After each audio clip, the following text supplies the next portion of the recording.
اور قوم کو ایک صحیح سمت میں لے کر جانا ہے اور باقی تمام انسٹیٹیوشن نے حکومت کے ساتھ کھڑے ہونا ہے. دفاع سے لڑی ہوئی جنگیں جیتی نہیں جاتی. جنگ وہ جیتی جاتی ہے جس کو دشمن کے علاقے میں لے کر جایا جائے. ہم ابھی تک ڈیفنسو میں بیٹھے ہیں. ہندوستانی لیڈرشپ نے جب بھی کوئی فیصلہ کرنا ہوتا ہے وہ کر گزرتے ہیں. بابری مسجد انہوں نے گرا دی, انہوں نے پرواہ تک نہیں کی, عدالت نے فیصلہ لے لیا. نیشنل جو سٹیزن امینڈمنٹ ایکٹ ہے اس کا انہوں نے کہا اور کر گزرے, اور دنیا کی انہوں نے پرواہ نہیں کی. اور دنیا کچھ کرتی بھی نہیں ہے, اور صرف پاکستان یعنی ہم لوگ ورس افیکٹی ہیں, اور دنیا آئندہ بھی کچھ نہیں کرے گی. جو کچھ کرنا ہے اب ہمیں خود کرنا ہے. اچھا جنرل صاحب, ان کو اپنے تجارتی مفاد اور اسٹریٹجک مفاد عزیز ہیں, اور ہمیں بھی اس کو کاؤنٹر بھی کرنا ہے. اور دیکھیں ساتھ ساتھ قائد اعظم کو بھی ونڈیکیٹ کر دیا. جو لوگ کبھی ڈاؤٹ کرتے تھے پاکستان بننے پہ, اب تو بالکل ثابت ہو گیا. جنرل صاحب, کشمیر کی جو انٹرنل صورتحال ہے, جو ہندوستان وہاں پہ ڈیوائیڈ اینڈ رول کی پالیسی کر رہا ہے, جو انٹرنل ڈائنامکس ہیں کشمیر کے, جس طرح پہلے ہم نے دیکھا تھا کہ برہان وانی کے بعد لوکل ایک دفعہ پھر ایک انتفاضہ تھا, لیڈرشپ ابھر کر آئی تھی. ابھی ریاض جو نائکو تھے وہ بھی اب انہوں نے شہید کر دیے ہیں. تو انٹرنل ڈائنامکس کشمیر کی, اس میں کیا ہو رہا ہے سر؟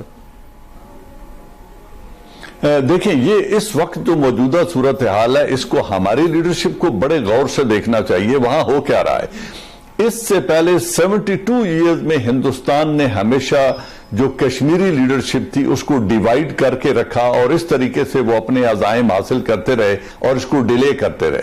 Farooq Abdullah and Mufti family کو انہوں نے اپنے ساتھ میں لایا, اور وہ یونینسٹ تھے جو انڈین یونین میں رہ کے کشمیریوں کے حق کی بات کرتے تھے.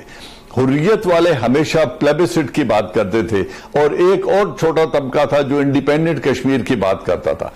اس طریقے سے انہوں نے تقسیم کر کے ہندوستان کو 72 ایئرز انہوں نے گین کیے اور کبھی پلیبسٹ نہیں ہونے دیا.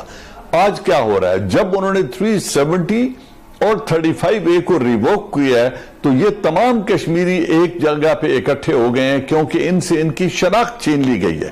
آج یہ وہ موقع تھا جب تمام لیڈرشپ یک آواز ہو کر اپنا حق طلب کر رہی تھی, اور ہندوستان نے یہ ایک بہت بڑا اسٹریٹجک مسٹیک کر دی تھی.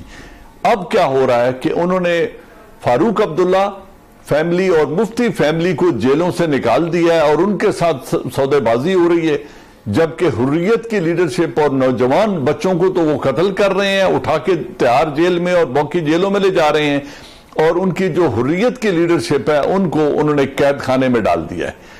اب وہ ڈیوائیڈ اینڈ رول اس وقت پوری کوشش کر رہے ہیں کہ کسی طریقے سے لیڈرشپ کو پھر تقسیم کر دیا جائے, لیکن فاروق عبداللہ اینڈ مفتیز کے لیے بھی 370 اور 35A کے ریووک ہونے کے بعد ایز اے انٹیگرل پارٹ وہ کشمیریوں کو دھوکہ دے کر ہندوستان کے ساتھ علاق کی بات نہیں کر سکتے.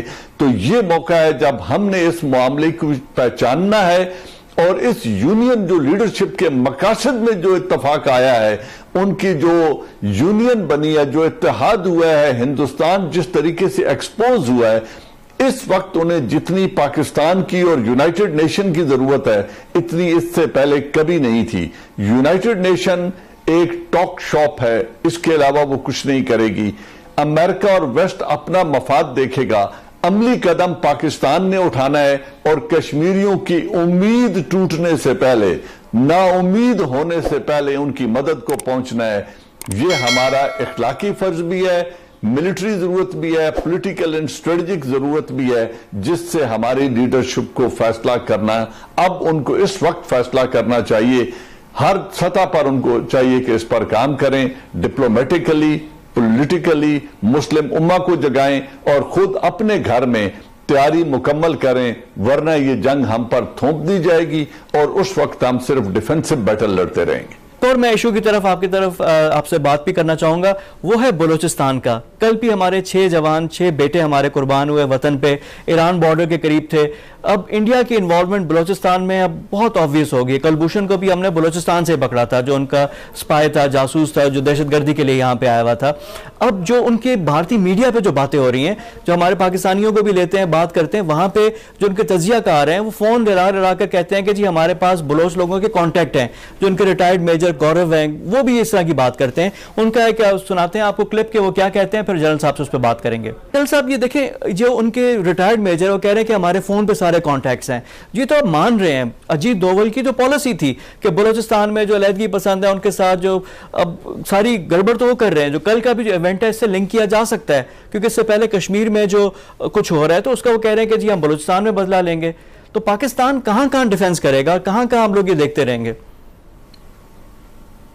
میں یہی کہہ رہا ہوں کہ دیکھیں, ہندوستان کی انوالومنٹ پاکستان کے اندرونی معاملات میں کوئی نئی بات نہیں ہے. کلبھوشن یادو جیسا بڑا ایجنٹ آج تک نہیں پکڑا گیا. ہندوستان کے پاس کوئی ایویڈنس نہیں ہے, جبکہ یہ شخص را کا ایک سینئر نیول آفیسر ہے جو خود اعتراف کر چکا ہے. وہ انٹرنیشنل کورٹ آف جسٹس میں جا کے اس کا دفاع نہیں کر سکے.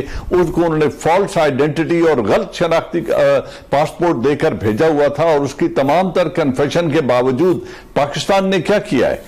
پھر یہ جو آپ بات کر رہے ہیں کہ ان کے پاس یہ لال قلعہ میں جو نریندرا مودی نے سپیچ کی تھی, آپ ریٹائرڈ میجر کو چھوڑیں, خود نریندرا مودی نے کہا تھا کہ گلگت بلتستان اور بلوچستان سے لوگ میرے ساتھ رابطے میں ہیں اور وہ ہمیں کہہ رہے ہیں کہ ہماری مدد کرو. تو اگر ان کا وزیر اعظم بھی گلگت بلتستان اور آزاد کشمیر اور بلوچستان میں رابطے میں ہے تو Ajit Doval is paid for this thing. اس کا تو کام ہی یہ ہے. وہ تو بڑا علل اعلان کہہ چکا ہے کہ ہم پاکستان کے اوپر حملہ آور ہوں گے, ہم اس کو 2 لخت کریں گے. ان کے منسٹرز کا یہ کہنا ہے کہ پہلے پاکستان کے 2 ٹکڑے کیے ہیں, آپ 4 ٹکڑا کریں گے. تو اگر ان کے یہ عزائم ان کی حکومت کے ہیں, ان کی لیڈرشپ کے ہیں, اس کو بلا روک ٹوک وہ برملا کہتے ہیں ٹیلی ویژن پہ آ کے, تو ہمیں کس ایویڈنس کا انتظار ہے یا ہم کیا کر رہے ہیں؟ ہم کیوں اس بات سے ہچکچاتے ہیں؟ ہمیں کس بات کا خوف ہے؟ کیا اگر ہم مالی وسائل اور مالی امداد کی طرف دیکھتے رہیں گے تو جنگیں ریزالو سے جیتی جاتی ہیں.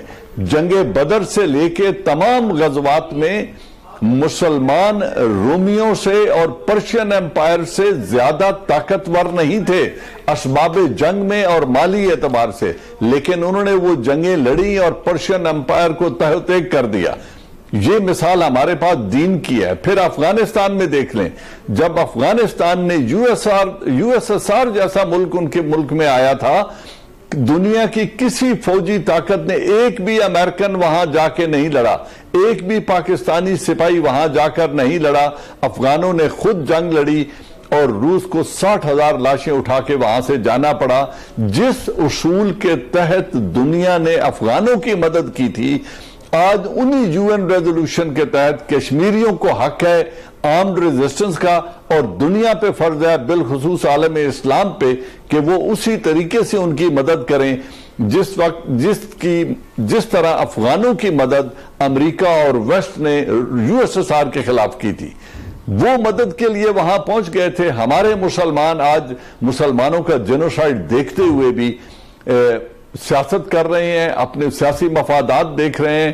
آج اگر مسلم امہ ان کو یہ کہہ دے کہ آپ مسلمانوں کے خلاف ظلم بند کریں ورنہ آپ کی لیبر کو ہم ملک سے نکال دیں گے, تو اس ویکیوم کو فل کرنے کے لیے انڈونیزیا, بنگلہ دیش اور پاکستان کی لیبر حاضر ہے, موجود ہے. وہ سب کچھ کر سکتے ہیں اور تمام ضرورتیں پوری کر سکتے ہیں عرب ورلڈ کی, لیکن ایک قوت ایمانی چاہیے اس فیصلے کے لیے اور کلمہ حق کے لیے جرأت پیدا کرنی پڑے گی.